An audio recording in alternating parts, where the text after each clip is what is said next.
Let me know when we're on the air.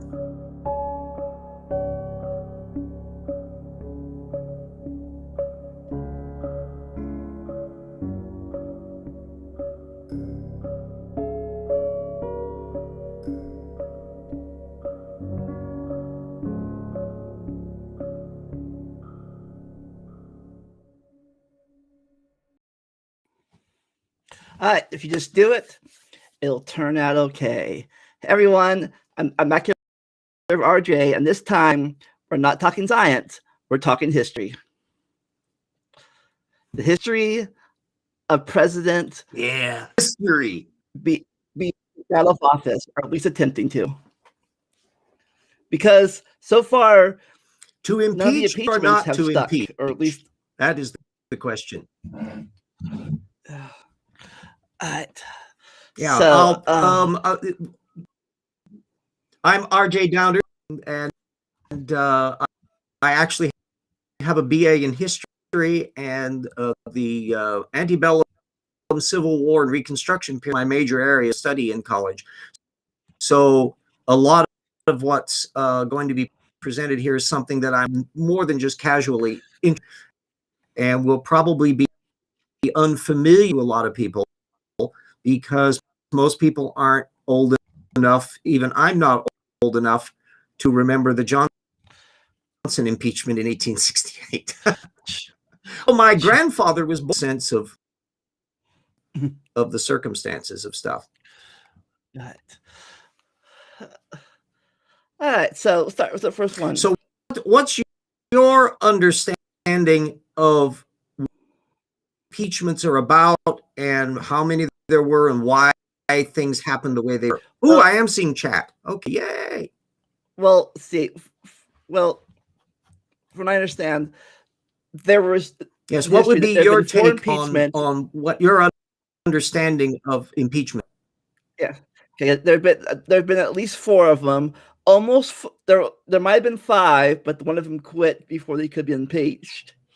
They were impeached, but none of them got kicked out of office because even the House wanted to. The Senate, all the Senates did. Neither the Senates wanted to kick them out, and apparently it's when the Congress thinks the president's done a terrible job, really, very bad, and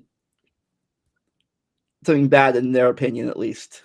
Oh, well, there is a part of the thing that we need a bigger context of it, because impeachments ought not to be, and generally are not, for policy. That if a president makes a colossally stupid decision, that's not necessarily an impeachable offense if he was in the power to do that, make that stupid decision, and la-di-da. So we can take Richard Nixon as an example of cases. He instituted wage and price controls to curb a 4% inflation rate in the early 80s, and that turned the 4% inflation rate into an 11% inflation rate and screwed the economy up for his success for the next decade. And so could be reasonably considered a completely head up your ass stupid economic policy. But it was not an impeachable. Nobody tried to impeach Nixon over wage and price controls because it was within the power of the president to do that. Now, the Nixon thing that he did that he was impeached for, but I thought he could have been, and that was something that will remind you of something that President Trump did. It was called sequestration of Congress would pass stuff, and Nixon decided he didn't want to actually enforce it. He didn't want to do it. He didn't want to execute that law. That was, in my view, potentially an impeachable of Trump Defense Department to build his wall that had been appropriated for completely different purposes. That too theoretically could have been an impeachable offense. So there is a matter of also whether or not somebody is impeachable just because they're a scuzz bucket. Okay. But Harding had a bootlegger and a mistress, but whether or not any of that would have been impeachable is another matter. Harding, by the way, was the president right after Woodrow Wilson. This was in the early 1920s. He dropped dead in office, and his vice president Coolidge became president. So if you look at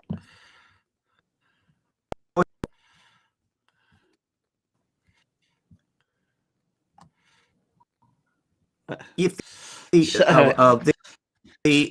the thing that stands out as a historian is that you had from the time the Republic was formed, you had controversies galore about people. You had disputes between the Jeffersonians and the Federalists. You had Aaron Burr bumping off. We've got I see people in the chat. Yeah, badge and fire, and some of these may be actual organisms, and others may not.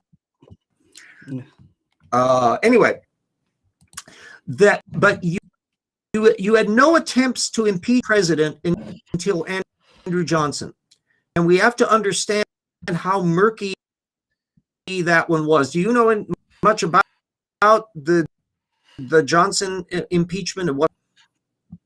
Well, okay. Don't blame you don't, because it's not one that gets discussed a lot these days.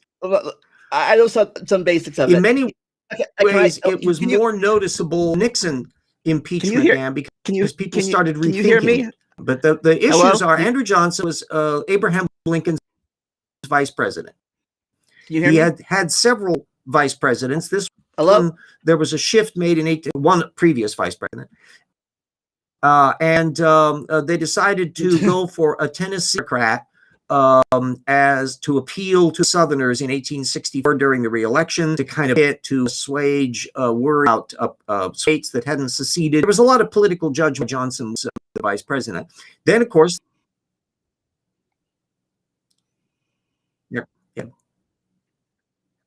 Okay, can you hear me? I'm not sure you can hear me or not. I can hear you fine. Can you hear me fine?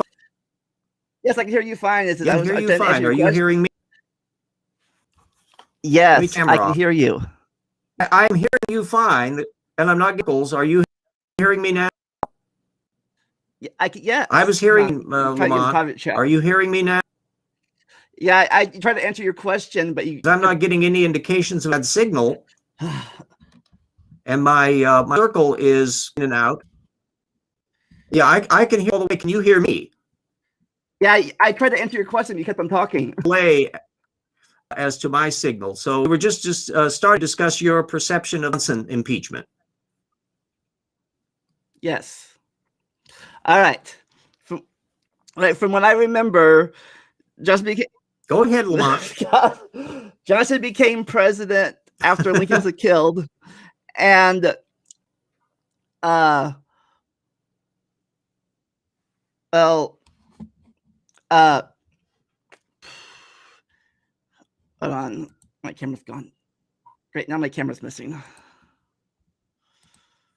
Yeah, and I'm not seeing a time counter advancing on the thing either, so I think we've got a bumpy connection one way.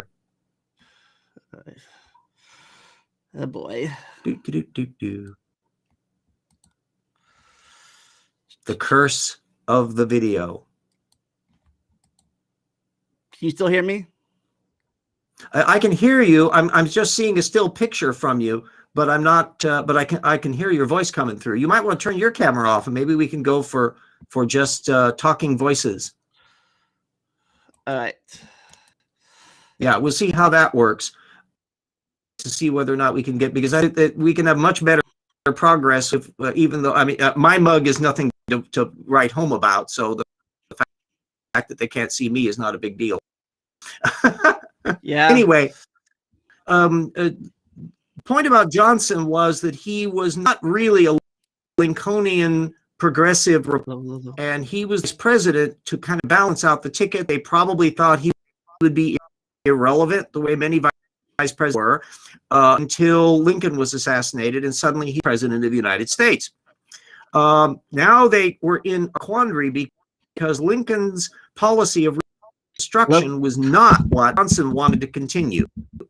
So there came a huge loggerhead in the Republican Party over the potential short-circuiting of the Reconstruction program by Johnson. And that's when they realized that most of the Reconstruction was actually being enforced by the department through the Army. And so who was the Secretary of War mattered.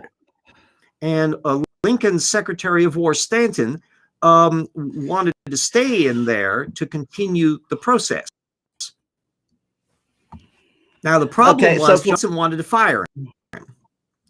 And so the Republicans passed a law, the Tenure of Office Act, that said that presidents couldn't remove officials without the permission of Congress.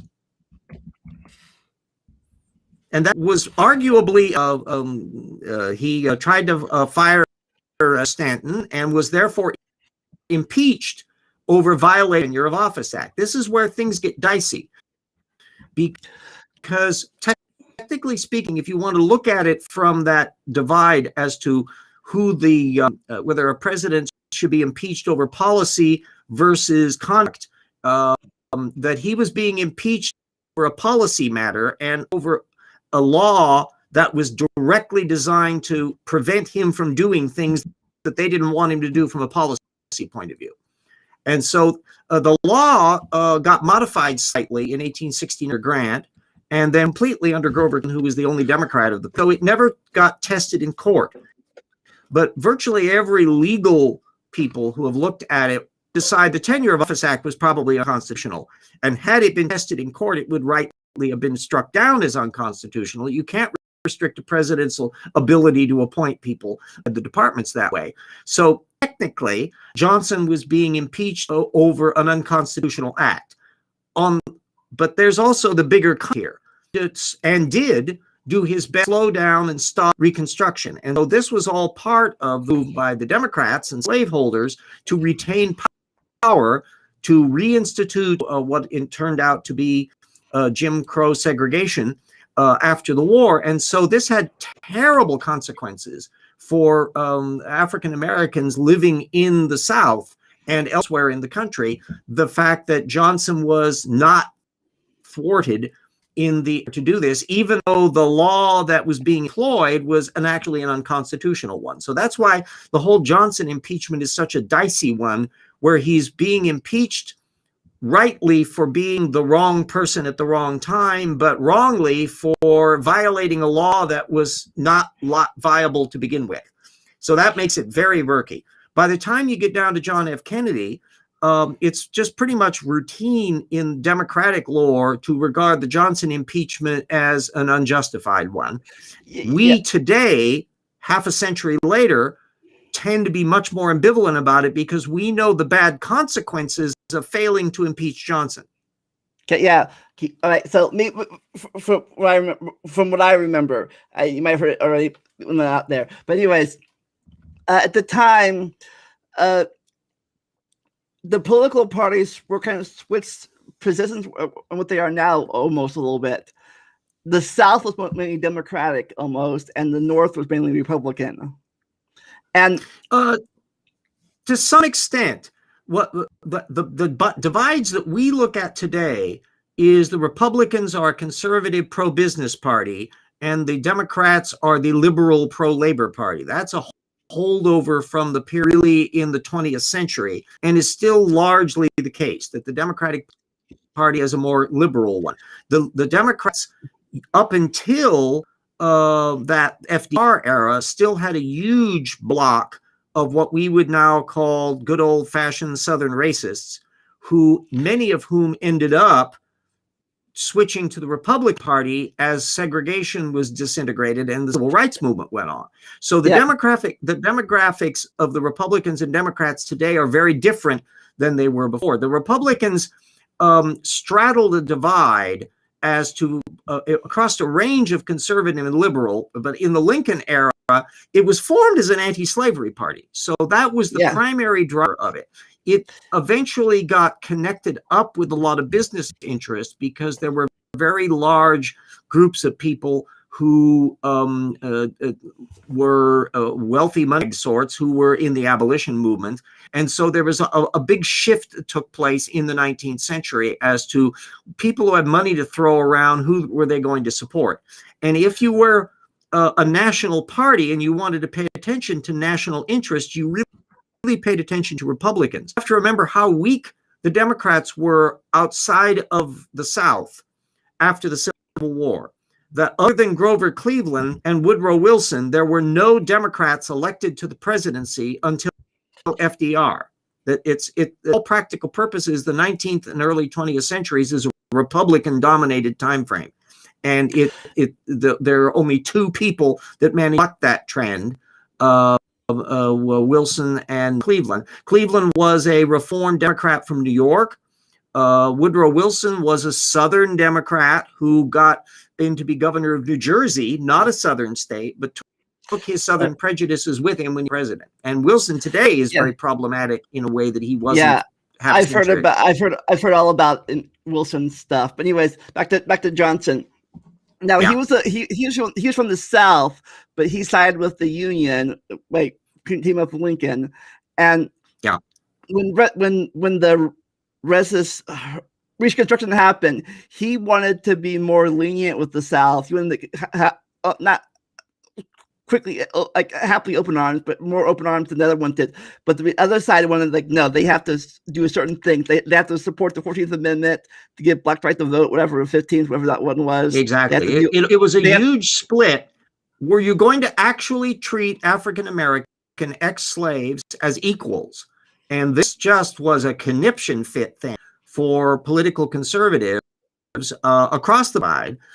There would be groups of Republicans who were had queasiness about absolute equality, but definitely the former slaveholders didn't want any kind of equality. And by the way, unlike Richard Nixon and others who had gone through the impeachment mill, Johnson had a political career after his impeachment. He became, I think, a senator from Tennessee.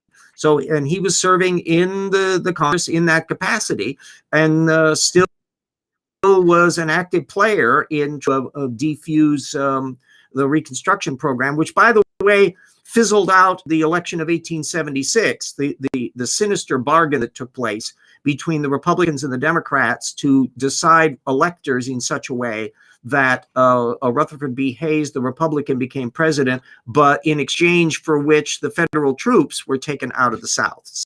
So that whole point about enforcement, that was the reason for the impeachment effort of Johnson in 1868, was ultimately resolved in a bad way in 1876, only 8 years later.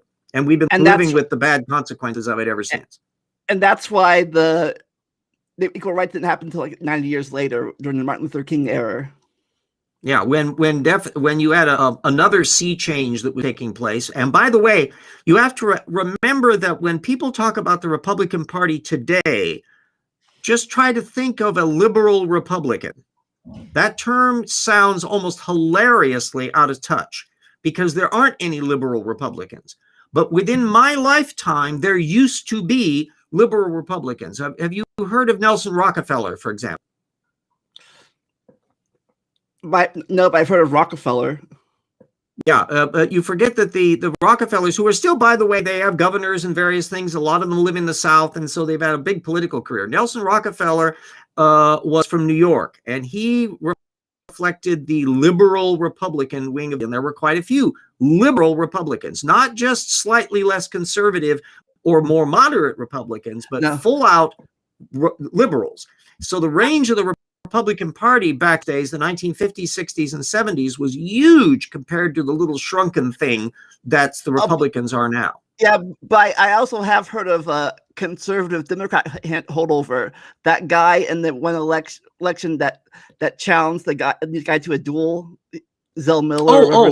Yeah. Well, yeah. The Democrats didn't have all that many liberals in them. Grover Cleveland would have been classified by modern standards as a fairly liberal Democrat. You find a range of it in the Democratic Party. Unlike the Republicans, Democrats, though, as they came out of the Civil War, they had to deal with the fact that in the South, Republican was a dirty word. So the idea that there are virtually no Republicans in the post-Civil War in the South because, well, they were the ones that burned Atlanta. And so the hatred for the Republican Party in the South didn't start changing until the Civil Rights era, as you started to have a turnover. That's when you had Strom Thurmond turned from a Democrat into a Republican, so he was a segregationist Democrat and he became a segregationist. And so the demographics have shifted radically since that time. The opposition to the Civil Rights Act was almost entirely in the old Southern Confederacy in the 1960s. And we've been living with the legacy of a reformatting of the political parties in the time that is just starting to happen in the next time we get an impeachment, which is the Richard Nixon era. Now, Nixon, unlike Donald Trump, managed to win two presidential elections with the popular and the electoral vote. He never lost either one of those elections in any capacity whatsoever. What got him in trouble? Yeah. Wait. Before we go to that, so why did Johnson's trial fail? In part because, well, for one thing, it was highly partisan one, that there were no Democrats in the North who were willing to vote for them. Remember, all the Southern states didn't have any representation. But nonetheless, there was a jeer over the fact that the Tenure of Office Act was a really problematic one. And so he was, I think he was only escaped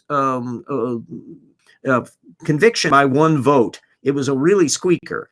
As often these things are fairly close votes, but it was certainly very, very partisan.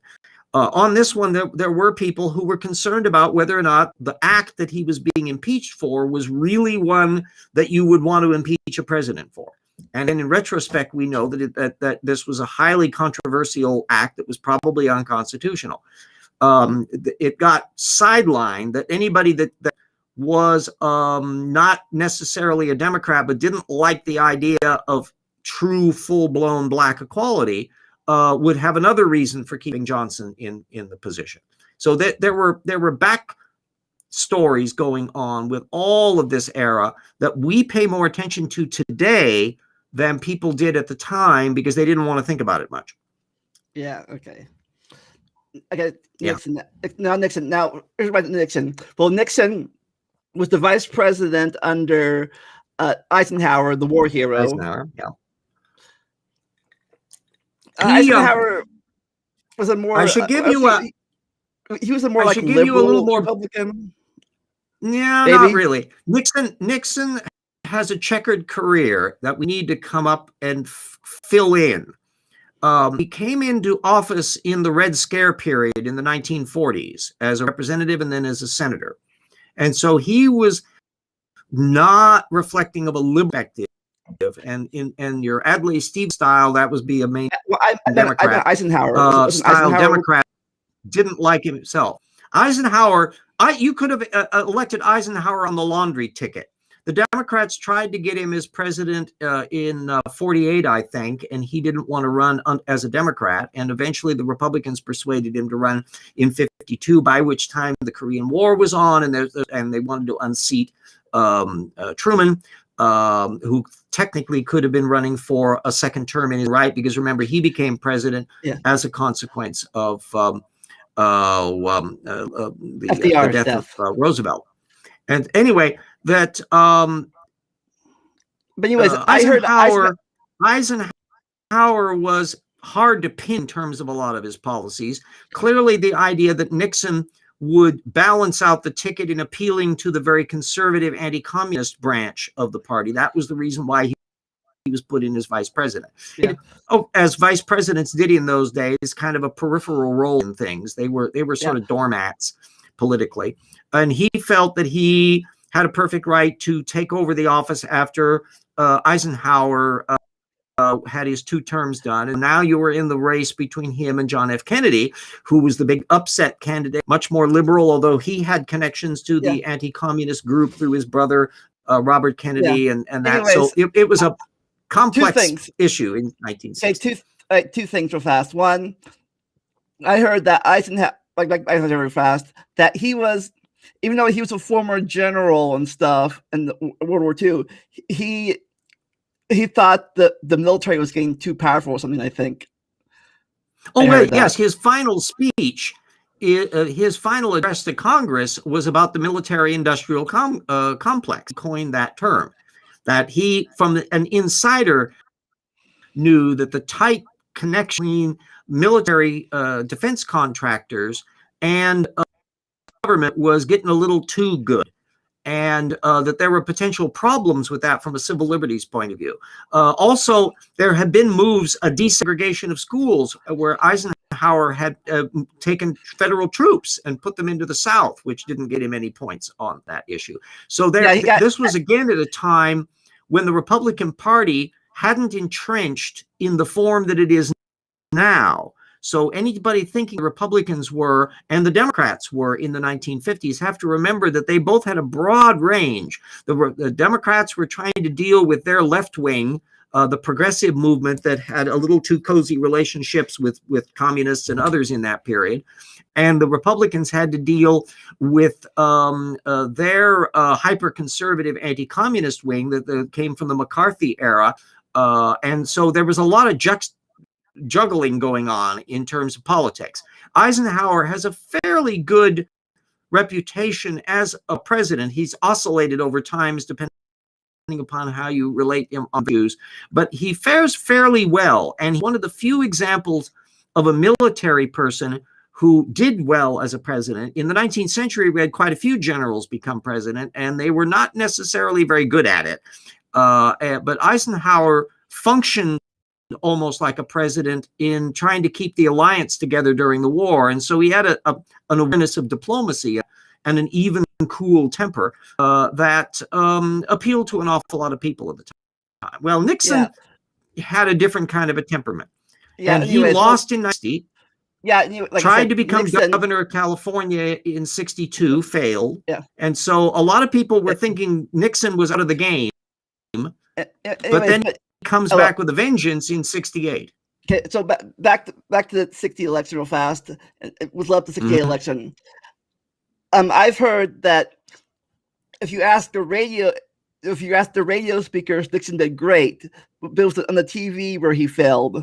And he had to learn that. Absolutely. I don't think there's any disagreement among historians that the visual impact of the debates, and this was the very presidential debate that was televised, and that if you just listen to Nixon on the radio, he came across as having much better arguments than Kennedy did. But in part, Nixon was had an illness. He the makeup and all the rest, it was sweating, none of which was his fault, and that he came across as not as impressive in there. There's another issue that needs to be brought out in the 1960 election that counts as a plus for Nixon's statesmanship, and that is there was genuine worry that in Texas and Illinois there could have been some vote fraud. Actual vote fraud, because those were very corrupt states run by Democrats, and that there could, if Nixon had wanted to be nasty about it, if he had even 1/4 of the nastiness of Donald Trump, he could legitimately have challenged the election and thrown it into turmoil as to whether a fairly close election. But he didn't do that. And I think historians say that this was one of the better moments about Nixon, is that he didn't challenge this. He just said, no, he lost fair and square, and shut up. Yeah, the other president. Yeah, the other Johnson was from Texas, right? The Kennedy Yes, Johnson he was from the Texas. vice president under he's Kennedy's vice president, and what sank Johnson. Johnson was fully intending to run for re-election in 1968, and probably would have had the Vietnam War not turned so bad. That's another thing that we have to remember. What was going on in this period was the Vietnam War, and this was tearing the nation apart at level and was fraying both Democrats and Republicans as to where your stance was on the war. And this is also where you're starting to get the sense of the politicization of the potential impeachment process.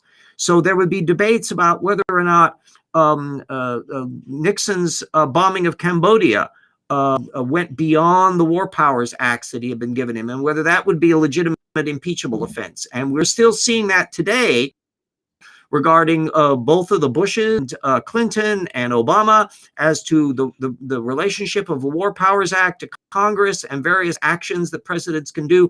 A lot of these issues were starting to come into the fore during the Nixon years. But remember, he wasn't being impeached over any of this stuff. He was being impeached over Watergate. And that into the thing that the first serious effects where you could argue that impeachment was being used correctly had to do with corruption in office. Nixon was a very paranoid man, and he attempted to finagle his way and cheat and spy his way to a re-election, and they got caught, and then he denied about it. And so what it turned out to be was the cover-up of malfeasance in office. And there were enough Republicans still around that they were terribly worried about this, and they told him that listen, if you don't resign, you're going to, and you're going to have some Republicans supporting you on this, opposing you on this. An awful lot of the arguments that we would see later in the Clinton years, and especially in the Trump defenses, were trotted out to try to defend the impeachment issue from Nixon.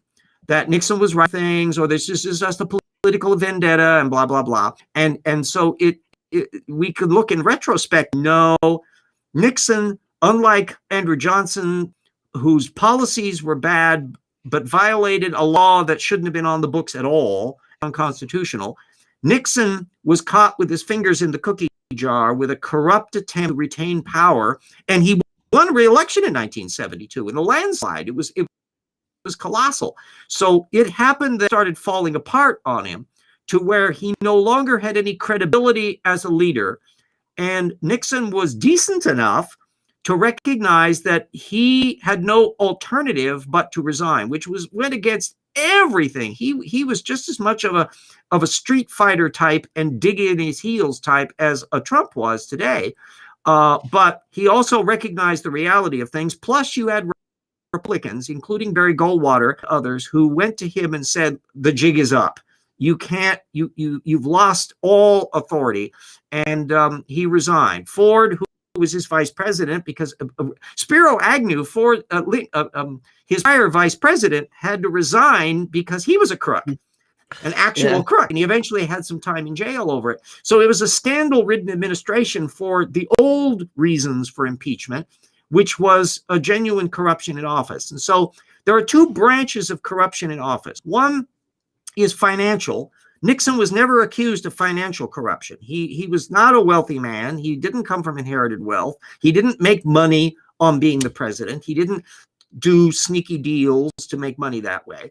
No, his one was the other one, which was using the power of his office to undermine the election procedures and to cheat and foment lies about his opponents. That breaks the rules. That goes across the map. And so Nixon would rightly have been impeached. There would have been enough votes for it. And whether or not he would have been convicted, I think it's possible there even would have been enough votes to convict him. It would have been a tumultuous 24/7 video thing had it gone that route. By him resigning, that saved the nation that problem. His vice president promptly pardoned him, which had a controversial aspect at the time, although I think most historians today are happy with the decision because basically put it behind us. Nixon never attempted to do any more political activity. He did an occasional speech and wrote a book and did the Nixon Frost interviews, all of that. But he didn't try to stick his nose into Republican politics at any point seriously. So he knew enough to know that he had done a bad thing and to not do anything about it. That is a different approach than Trump. Yeah, anyways, also, going back to the changing of the sides, balancing thing, he actually started the EPA, right? The environmental. Oh yeah, Nixon is a complex character. Some of it was psychological, that he wanted to show how liberal he was, how caring he was for the people. So almost all of the programs that modern neoconservatives scream bloody murder about for the Great Society liberal Democrats, those were Nixon programs, not Johnson. Johnson's Great Society was small, petty anti-finance compared to what Nixon did. He created the Environmental Protection. He opened our World's Fair here in Spokane, which was an environmental World's Fair, and he gave speeches on the subject. Our World's Fair in Spokane is the only fair that was opened by one resident and closed by another, because by the time the fair closed in November, Nixon had resisted President Ford, who came in to actually close the fair down. So we have I have a visceral connection to all of this because it was taking place. All the impeachment squabble was taking place during our World's Fair. And you started Earth Day too.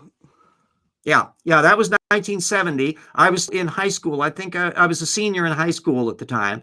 And that was a very, very new thing. And it was most of his successors through Nixon. And there was a slight turnaround in the Reagan years for a while. But even there, it didn't affect, because Bush was very much, the first Bush was very much pro-environment.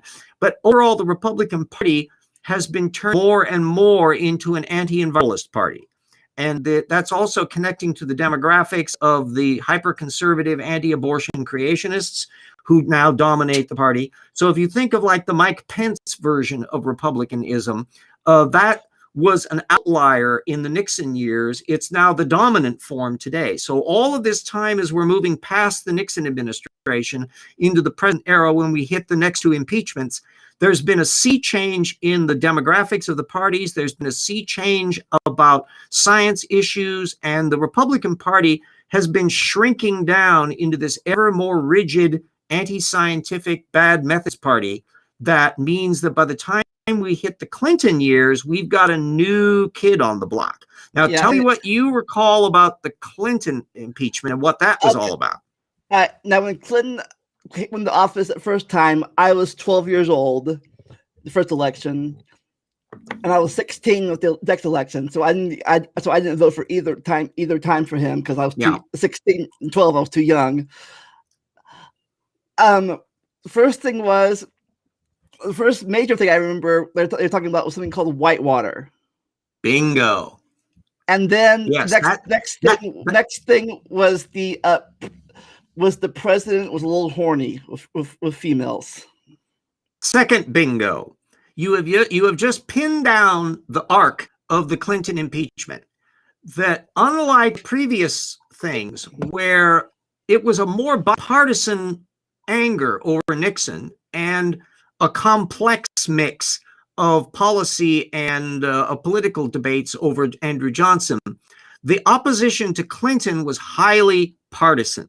This was a group of people who despised Clinton with a vengeance and wanted to do anything to get him out of office. And so they seized upon this Whitewater affair, which was would have been a nice, good old-fashioned impeachment issue, supposedly using his office for personal gain.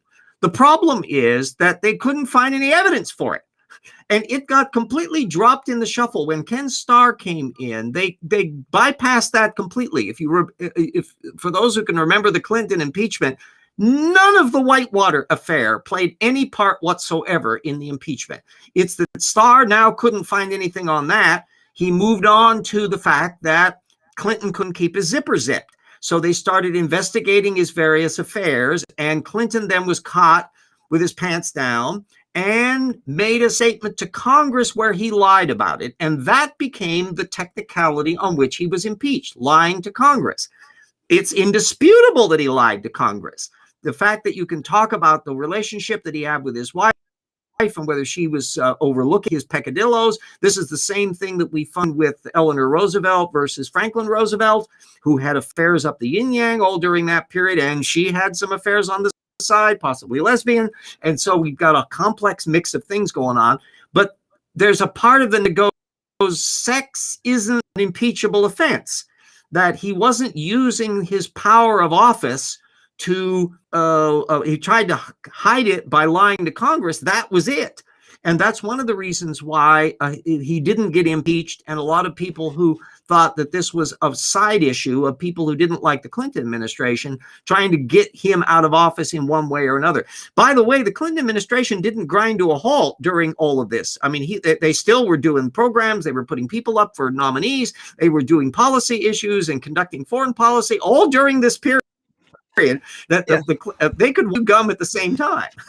And also around this time, I remember in '94, they made a big deal about it. I remember in the news that this was the first time both the Republicans actually controlled both Congresses in a long period of time. The Republicans were in full control of both Congresses for like the first time like forever.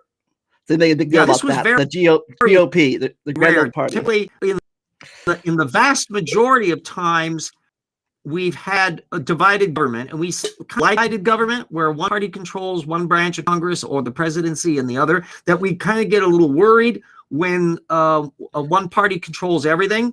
It should be pointed out, look what happened when the Republicans controlled both houses of Congress and President Trump. Oh, yes. So things can get rather murky when that happens. But that's a separate issue, one way or the other. My characterization of the Clinton impeachment is that unlike the Nixon impeachment, it was over genuine constitutional issues about a malfeasance of power.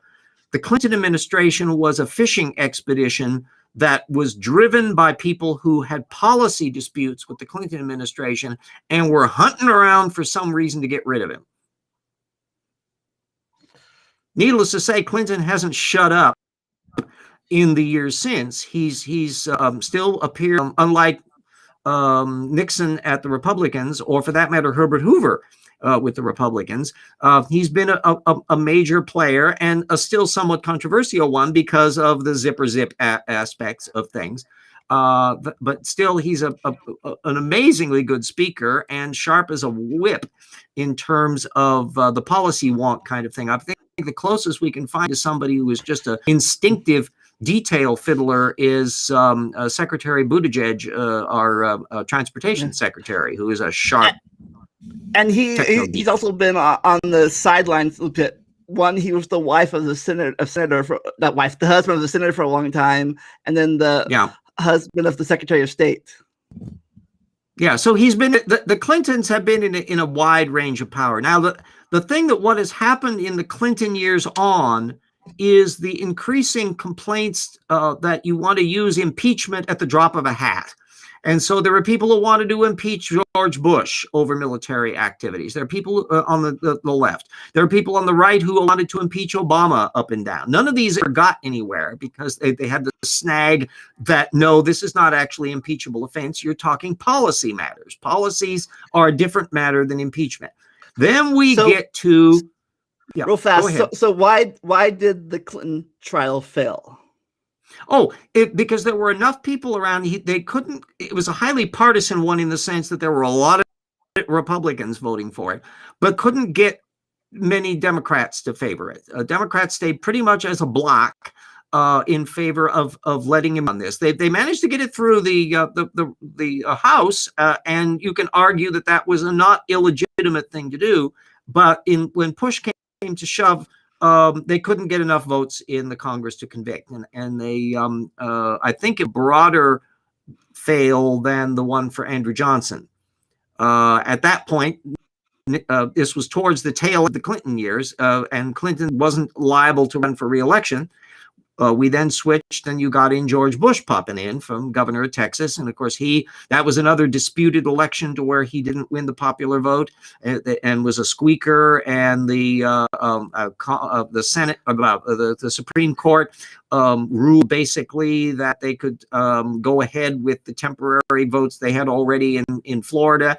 And there were people that gripe to this day that it was something of a stolen election. But then in 2004, by now we're in the war in Afghanistan. It's now winding down. Bush won fair and square, both the electoral and the popular vote. And then, of course, Obama won the next two elections. And then we get to our good old pal, Trump. Now, unlike the previous ones, Trump's both of his impeachments are not about policy. They are both explicitly about malfeasance in the case of pressuring the Ukrainians to dig up dirt to go after his political opponent. I mean, that's a clearly impeachable offense. They could probably have put a gigantic number of impeachable offenses, including the rearranging money for the wall that was in the same category as Nixon's sequestration of funds, as potentially impeachable offenses, but they decided to be very focused on it. The Republicans in both of the impeachment affairs would go double standard on here. Oh, I was so flabbergasted to see Ken Starr pop up at the Trump impeachment and start taking 180-degree opposite positions from the position we're taking before. Lindsey Graham, the great weather vane, also was taking exactly the opposite position on impeachment that he did under. He was insisting Clinton could be impeached over just moral turpitude and that moral matters matter, but not for Trump, that he turns the thing around 180 degrees. So the hypocrisy meter on the Republicans when they were dealing with Donald Trump just shoots off the scale. It dwarfs anything that we were seeing in the Clinton years. And I remember the Clinton years in great detail. So this is something that's just astonishing. So the first one was about something about dealing with Ukraine or something. Yes. That he was the infamous phone call that we actually have the phone call where do me a favor. Remember, we have to remember Trump's view as a person. And this is a thing that was brought out a little bit in the impeachment affair. But anybody that knows Donald Trump's behavior going back decades can see Trump doesn't like to be clear about stuff. When he boinks a porn star, he doesn't send a memo to Michael Cohen saying, oh, I boinked a porn star and she's going to raise trouble. Give her $160,000 check and I'll cover you on it. No, that's not how it works. That when he gets into trouble for doing something and gets caught about it, he just sends his lawyer in to take care of it. Don't talk about the details. Don't bother me with that. Just get it done and I'll move on to the next bad thing. This is how Trump behaves as a person. He has an insulating network of lawyers, and he got a fresh set of insulating networks. Are you familiar with Jay Sekulow? No. Jay Sekulow comes from the Pat Robertson American Center for Law and Justice. It's the hyper-conservative, mildly anti-creationist legal arm of Pat Robertson's organization. And Jay Sekulow came on board as lawyer to the President of the United States, that all the same people who have been in that Tony Perkins culture camp, anti-abortion, anti-evolution, anti-environmentalism, hyper-conservative, anti-union worldview that has taken over the Republican Party, they had an open doorway into the Trump administration, and all of their bad methods were showing in the headstands that they were doing in trying to defend Donald Trump. Now, my position is that Trump was legitimately impeached for malfeasance of office and should have been legitimately removed from office over it. But as we know, there was literally only one Republican who voted for the first impeachment. That was in the Senate. That was Romney. That was the one that lost. That was the one that lost the election to Obama, right? Yeah. And then what is revealing in the second impeachment, not only Romney, but quite a few more Republicans joined. Yeah, before we get to that one, everyone talks about Trump, like he, people make a big deal about this, like that he's so great because of this. Trump is, like, if I remember correctly, Trump is the very first president that had either no former government at all or military. Every other president before this either has either a senator, a governor, or was in the army. Donald Trump, being president of the United States, was literally the first job Donald Trump ever had as an employee. In his entire life, he was always a self-employed entrepreneur. He was always calling the shots. He was the head of the company. Being president or employee, he was treating the presidency as an entry-level position. And boy, did it show. Remember, he's a terrible businessman. He lies about it and probably delusionally imagines he's a fabulous businessman, but he's a terrible businessman, as we are about to see in the next years as his various debts come due, and hopefully he goes into one final bankruptcy, the lucky 7. Yeah. So anyway, so he passes the first impeachment. Everything's fine, and then we get to the 2020 year. Yeah. Where COVID. Yeah, that was one where all of the perfect BLM, storm, the BLM movement, caught up. all combined together to the 2020 election. That contributed to his losing the election. It didn't contribute to the impeachment part. There was something far more sinister. And remember when he was impeached the first time, the staff there warned that Mr. Trump doesn't learn from experience, except that if you let him do something bad, he's going to do it again. And so the idea that Trump would put no brakes on, that some of the Republicans who didn't vote for it, impeachment in the Senate, Collins and the other one whose name escaped me, both earned legitimate guffaws when they were saying, well, Trump has learned his lesson now. He will be more presidential. Oh, no, he wasn't. And when the COVID case came in and it undermined any semblance of competence, and people were seeing how administration was unraveling, and when then it reached the point where outrage was meaning that people were going to the polls in record numbers, and although record numbers of people voted for Trump, 74 million, 85 million voted for his opponent, and that he lost the election fair and square in both the popular and the electoral vote, and yet immediately started lying about it and fomenting people who would enable that crossed the line big time. Yeah, we mentioned this in our 2020 review last year, but it's like it was not only the COVID thing, it was also his response to the police killing of the minorities. Happened again. Yeah, Mr. Clueless. And he was like, "Oh, there's no big deal. Police are doing a fine job." Remember, Trump has no empathy, literally. That everything is about him. He can mouth words that people that say, oh, how wonderful and caring he feels about things.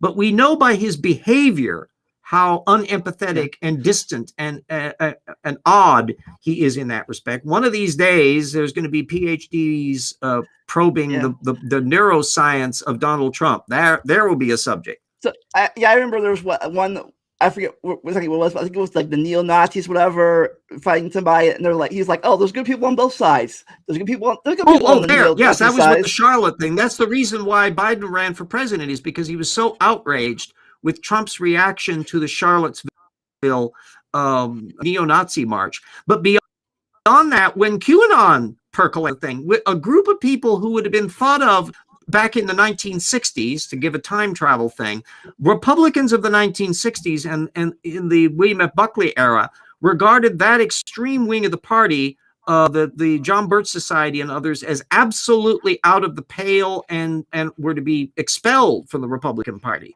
That's not what happened with QAnon. And so when somebody asked Trump about QAnon, he said, well, I don't know much about them, but I hear they like me. That's his narcissism again, that he could care less about who they actually are. The only thing that mattered to him was that they liked him.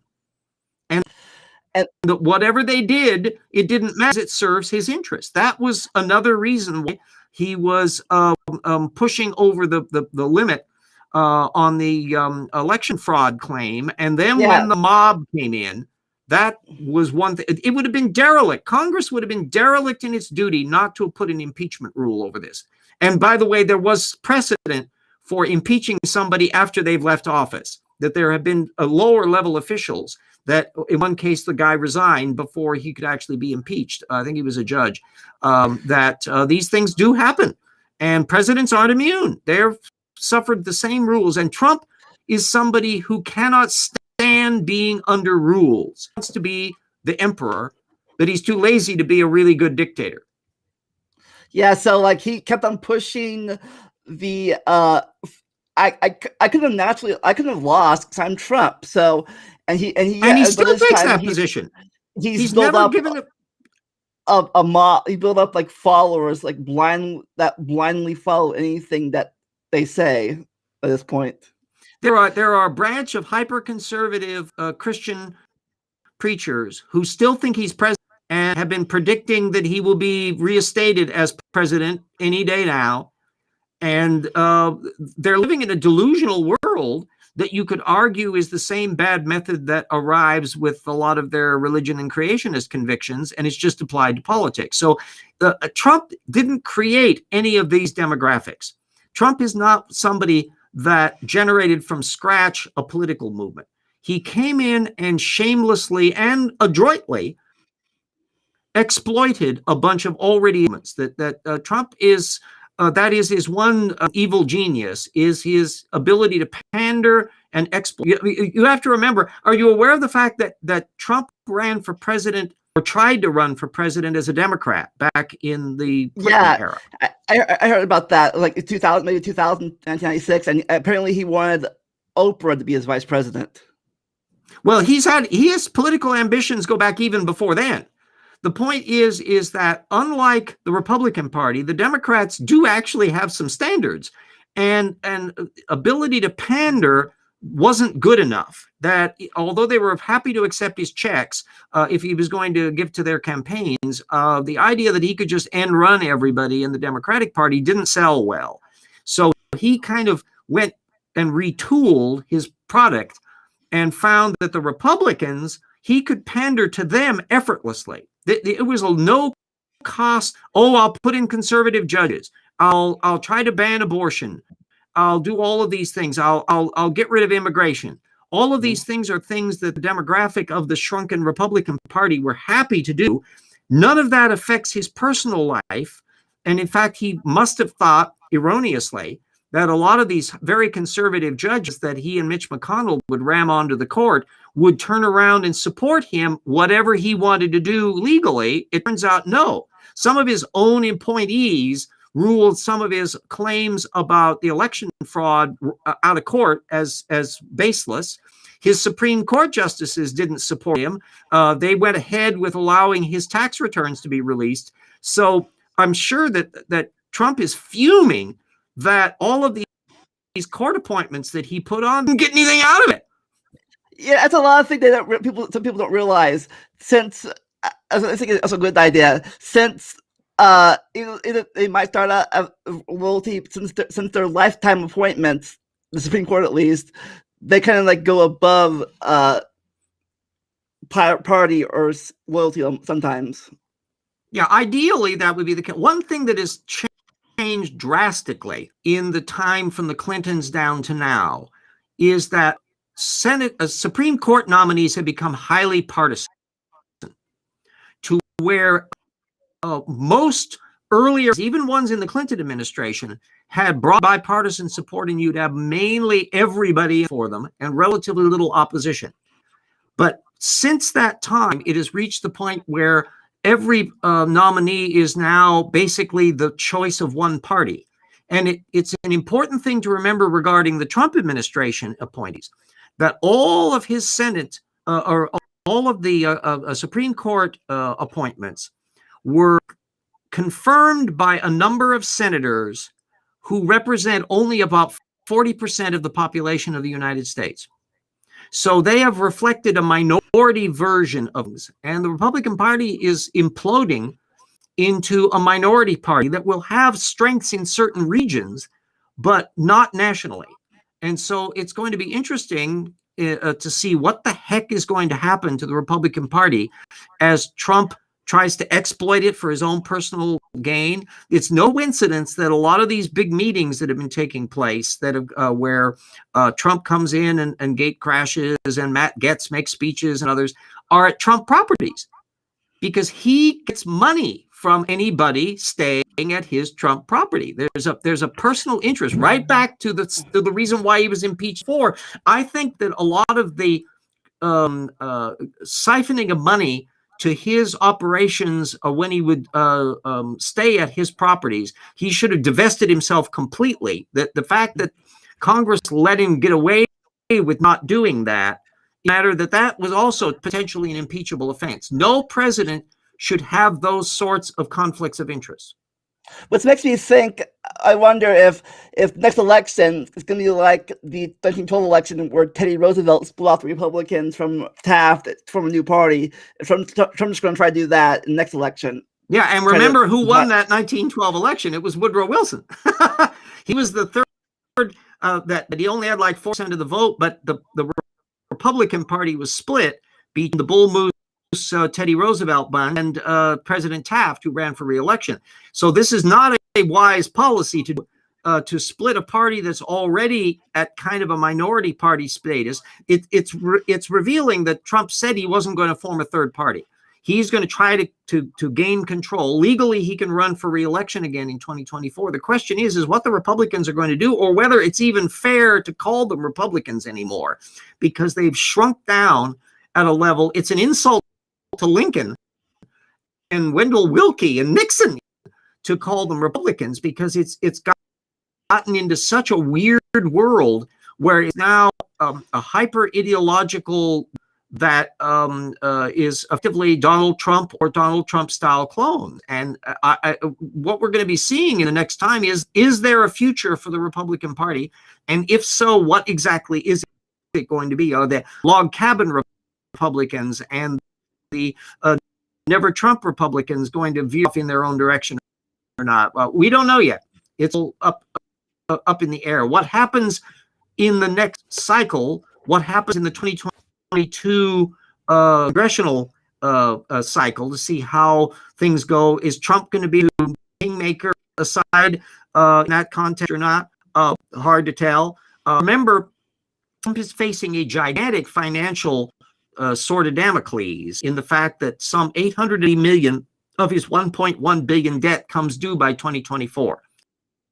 So there's a lot of shuffleboards going on, plus all the lawsuits. We'll be seeing most of the time Trump is going to be in the public eye in the next 3 or 4 years is when he's coming into court, because there are going to be lawsuits up the yin-yang on these things, on so many things about his sexual harassment claims, his niece who's suing the family and Trump particularly for cheating her side of the family out of daddy's inheritance. There's a bunch of stuff going on. Do you think during the first impeachment, do you think Pence would have done what Ford did and pardoned him if he got kicked out? Probably. Yeah. He's enough of a toady to do. I mean, look at the general calm about the most aggressive thing he did after the mob attacked the Congress was that he actually did attend the inauguration of Biden, whereas wussy little Trump. By the way, those who have been listening to me for quite a long time have been hearing predict correctly that Trump would never attend the inauguration, that he's way too much of a narcissist. He could not stand silently while somebody else becomes president on top of him. It would just be totally inconsistent with his narcissistic character. So the fact that he's skedaddled off tomorrow didn't surprise me in the least. Yeah, even Bush Jr. and Bush Sr. was there. Oh yeah. I think both of them voted. Well, no, I think Bush Sr. died by then. No, Clinton and oh, he did. I thought and Bush. Bush Sr.'s dead. George Bush too. The younger one was there definitely. Clinton, the only one who couldn't show up was he was in too ill health, and they were basically showing solidarity, just as they've done in COVID. All the ex-presidents except Trump have done promos for vaccinations, which he won't do because he's a narcissistic wuss. He can't subordinate himself. But the irony is he is now an ex-president. He's just President Club. There are other people in the ex-president club now. It is never going to be about him all again, which you are when you're in that fishbowl. And one of the ironies of Trump is that the worst thing he could ever have done for his bottom line was become president of the United States. I think in the long run, it's going to be seen that he would have been okay had he just lost in 2016, or had he decided to not accept the presidency and have the electors vote for Clinton or something like that, that he would have been in a much better position financially. His brand would have had a better thing. His brand is corrodedly because of his behavior as president. That apparently you could hear the cricket noises in the Washington hotel now that he's no longer president and nobody's there to toady up to him. And it's highly likely. I've heard estimates that his personal wealth has been cut from $3 billion down to $2 billion, and that's not before we deduct the $1 billion debt. That's because of what he's done as president. And it couldn't happen to a more deserving drip, that he has brought this on himself. Whether he ever recognizes that, he's such a hyper narcissist, it's unlikely he ever will. But still, you brought it on yourself, kid. Yeah, like also back to Pence, I think even he by the second impeachment, I don't know, he was fully for it, but he was like, I'm done with this guy, because he was like, look, you lost the election, I'm voting for this, and he's like, no, you're a traitor.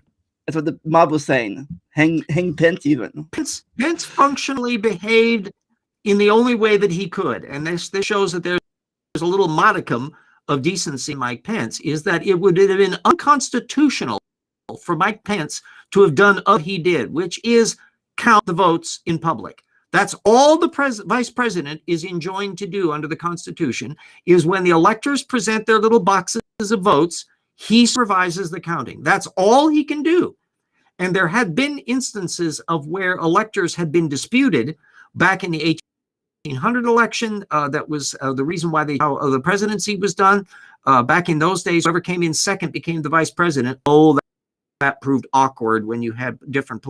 And then the other one, which was the 1876 election, where you were bringing the southern states back into the Union, and there were dual electors, one from the Democrats and one from the Republican. And in that dirty deal to eliminate Reconstruction, the Democrats connived with the Republicans to make Hayes president of the Republican electors. That's not one of the brighter moments in our republic.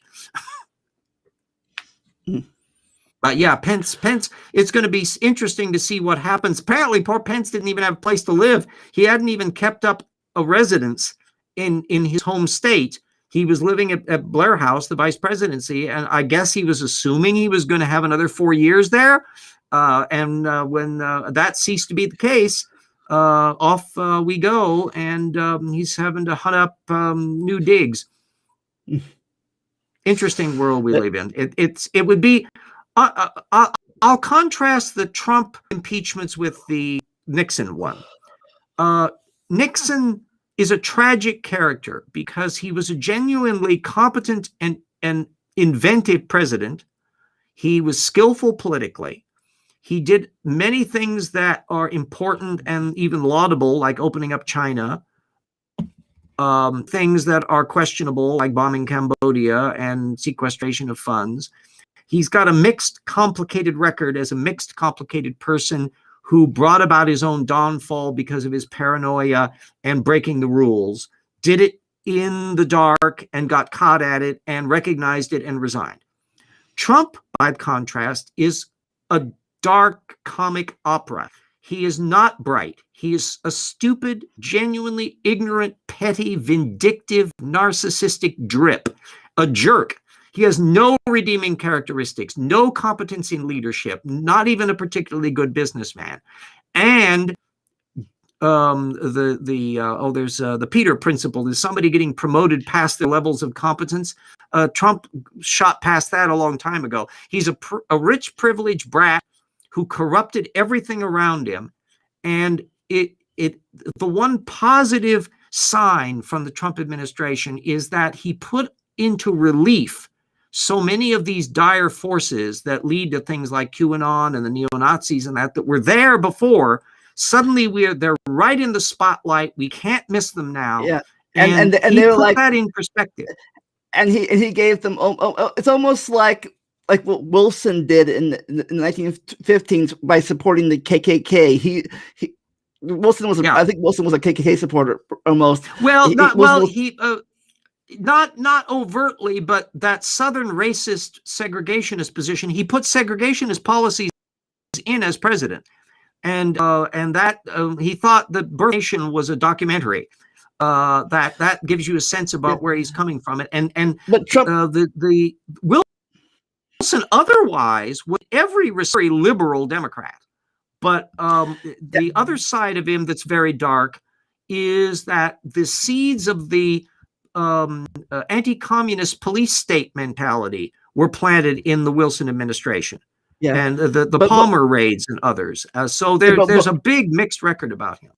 Yeah, but like Wilson did, kind of like saying that, but I think Trump did the same thing, like opening saying, "Hey, the neo-Nazis are a good bunch," and they're like, "Hey, the president supports us. We must be okay, everybody." The pathetic thing about Trump is that he's not an ideologue of that type. He's not a conventional racist philosopher. He's not a C. Bannon type. He's not a Siller type. Those are ones who are true believers in it. They have their own agendas and obsessions. Trump is a lazy guy that wants to go golf, and he wants to have meaning over him. And he sees people that like him, and they grab to him because he says things that they like, and that's all that matters to him. So he's way too superficial to be anything more than, in many respects, a comic opera, a buffoonish attempt at a racist. He has, in a sense, not a racist bone if you're rich. So he doesn't care your background. He doesn't care what your ethnicity is. If you're rich and are fawning him or staying at his hotels, he's okay with you. That's the limit of his thinking on this. So he's in a very different category than the genuine racist in there.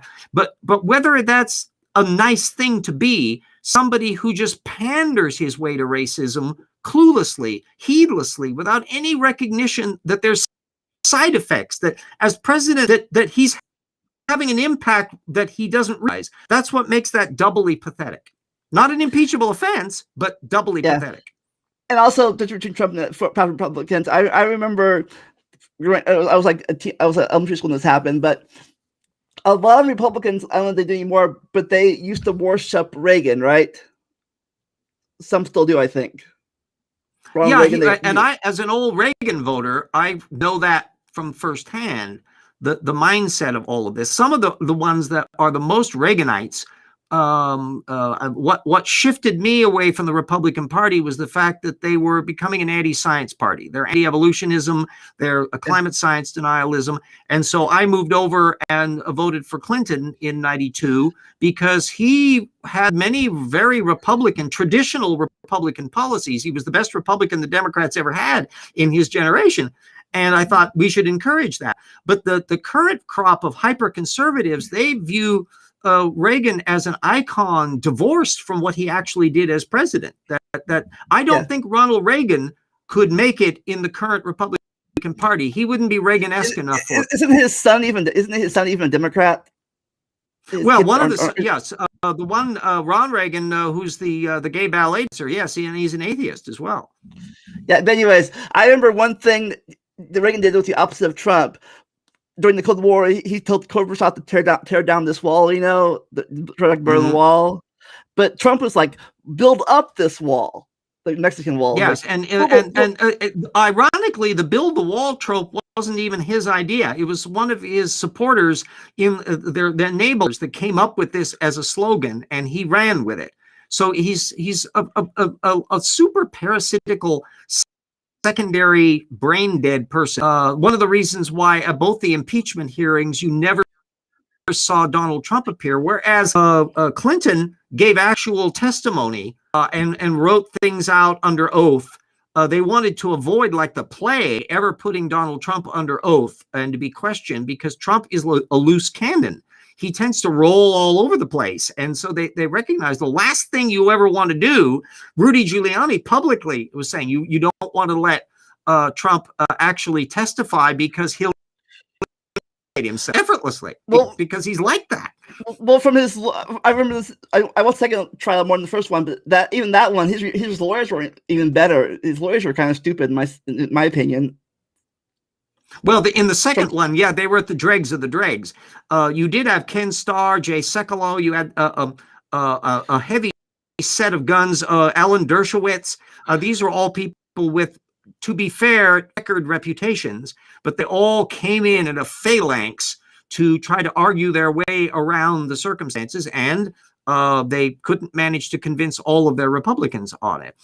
Historically, each of the impeachment things have their great historical lessons. The Johnson one was, as I mentioned, is one where you had an unconstitutional law that was violated over an issue that, if Johnson really did need to be removed as president, and this was the best thing that they could do it. And so it's murky from a constitutional point of view.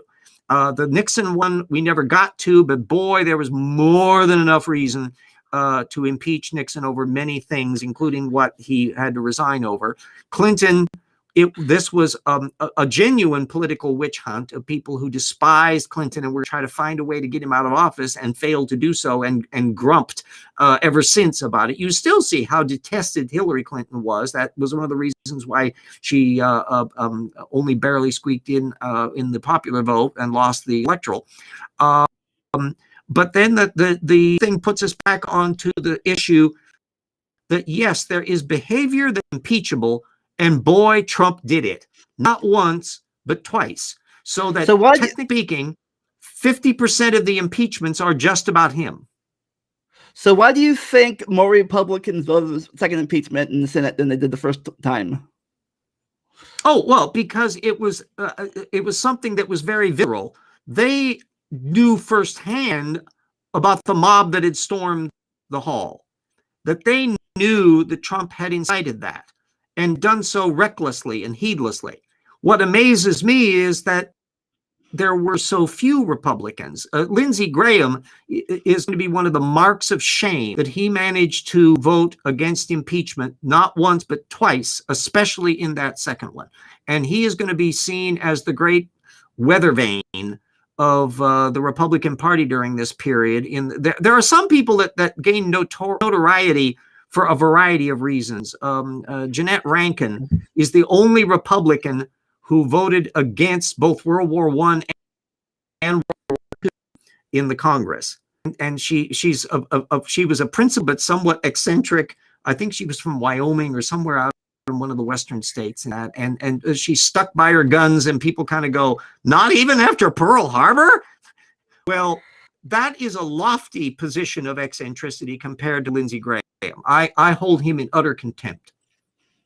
Yeah, and it makes me think about the movement.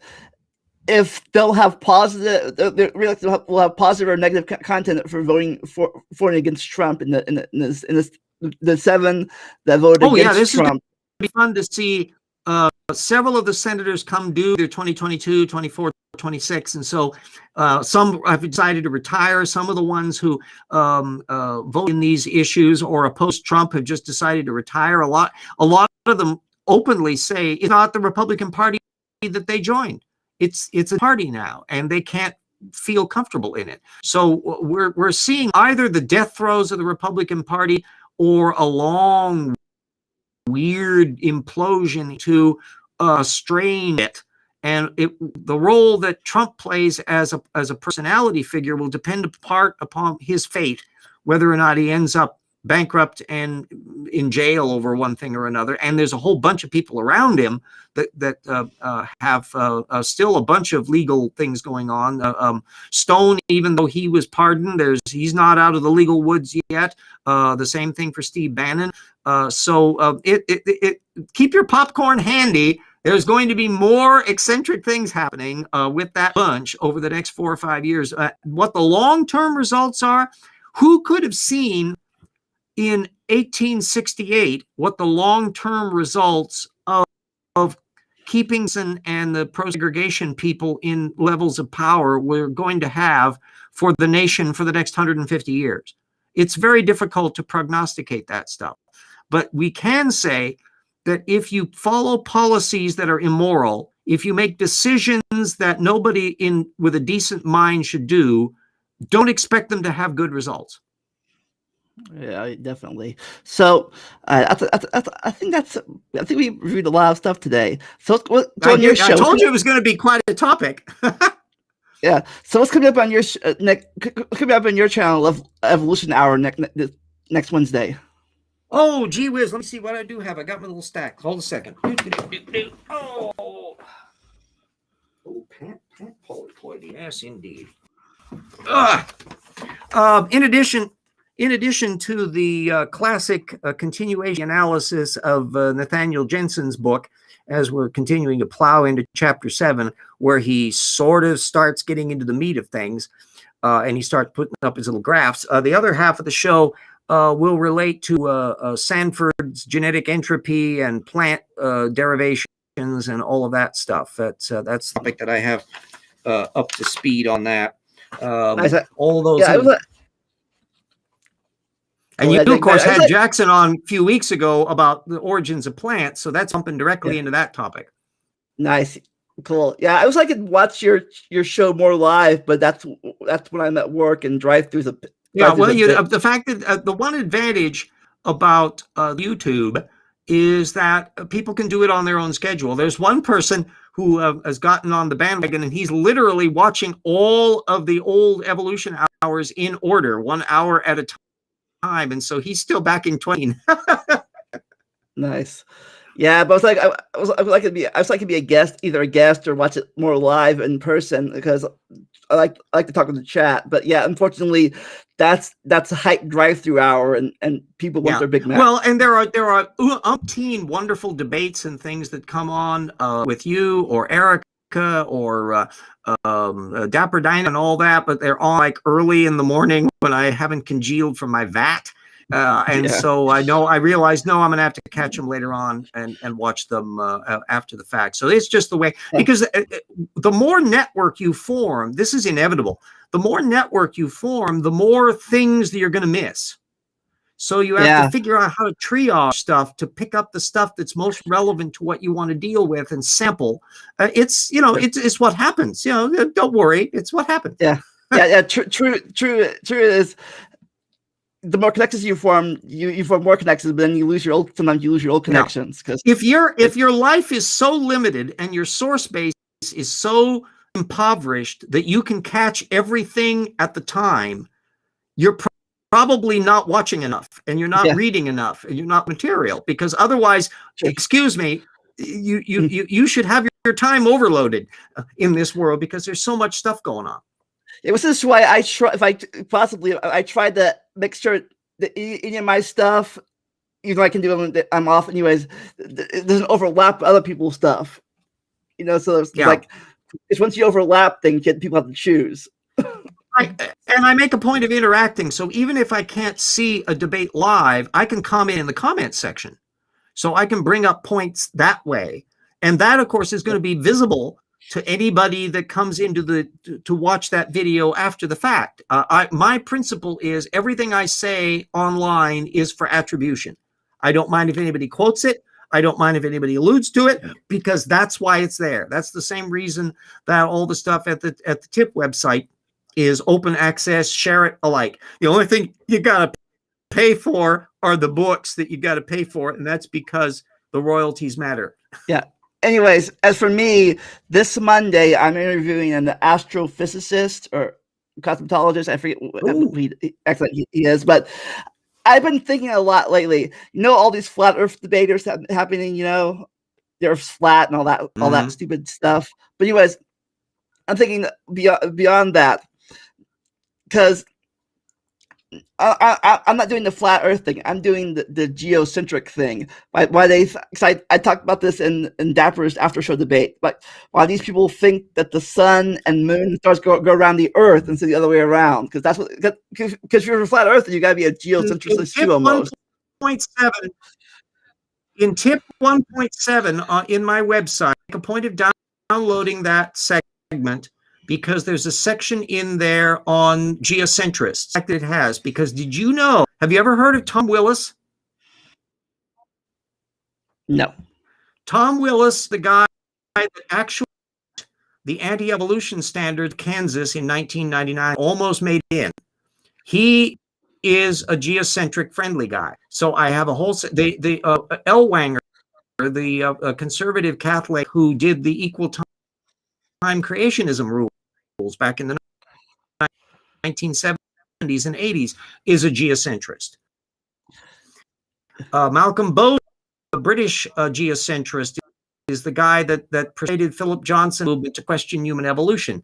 So geocentric flat earthers that are literally irrelevant.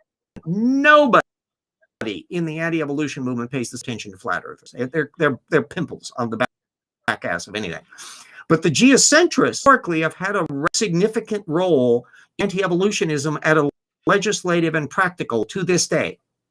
So I want to download that thing and take a look at that section on geocentrism, and that'll get you up to speed about some of the polling data and some of the other players in that, because they awesome. actually have an impact in a way that the flat.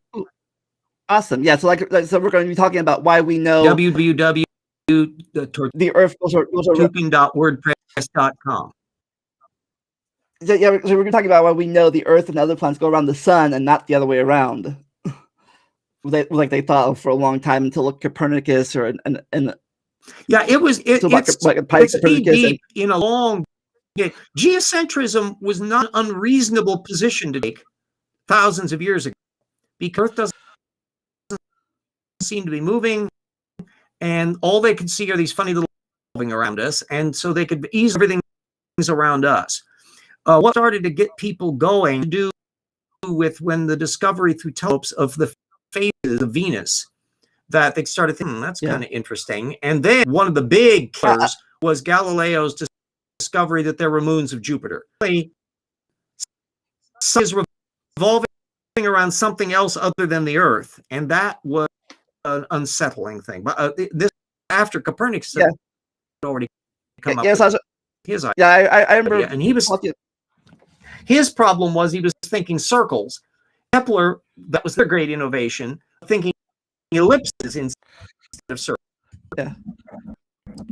I remember reading about this in history class and stuff. Or I think it was history, but like some of the stars, which turned out to be planets, had this weird, instead of going in circles, that they were going and then like they're moving weirdly, not like sort of like the stars did. They're like they were like dancing or something. Oh, Mars in particular has a really wonky movement. Yeah, in particular has some weird things. And retrograde motion, when a planet seems to stop and back up, that was something that astrologers and planet worshippers were just conniption over. And so this would be the kind when, you'd be ripping people's hearts out and you'd be consulting the entrails and all that to find out, what's going on here? And then, of course, we're also terribly concerned about eclipses and all the rest. But that process in the 16 and 1700s that finally settled without any doubt whatsoever that heliocentrism worked and started, because you could never have got to Newton's gravitation if you hadn't have just geocentrism, because the recognition that planetary bodies, terrestrial objects, that dropping a hammer on your foot is using the same principles as the moon falling around, that was very difficult to even conceptualize in a thing where the gigantic sun is revolving around the itty Earth. But it's easier to understand once you understand that what's shifting around what. So these were all the steps that had to go through to get to that stage, and hopefully your cosmologist and astrophysicist will be going into that, plus the discussion of all the signs for the Big Bang, the revolution that's taken place in our understanding of galaxy formations, the fact that we realize that there are black holes in the center of them, the recognition that you're living in a time, you're young enough to remember a time when black holes were still an iffy thing, and I'm old enough to remember a time when they weren't even of conception. So the fact that all of that place within a relatively short period of time puts into contrast how useless useless. Creation is it's done nothing. Yeah. Yeah. So if you still watching, want to see it, it'll be this Monday at 9 p.m. EDT. Yeah, that should be a nice one. And that probably I will. I'll try to catch live if I can. 6 p.m. Pacific. So, all right. Well, thanks for everybody for watching. You want to say anything? You have a catchphrase you want to say before you go? You have any catchphrase? Just I hope that the history wasn't boring and that it was makes your understanding of the thing a little bit clearer, because we live in a world where those who misunderstand the history are probably doomed to mistakenly repeat it. That's happened. Unfortunately, that's happened so many times already. But anyways, never stop learning and enjoy the randomness. We'll catch you next time. Bye.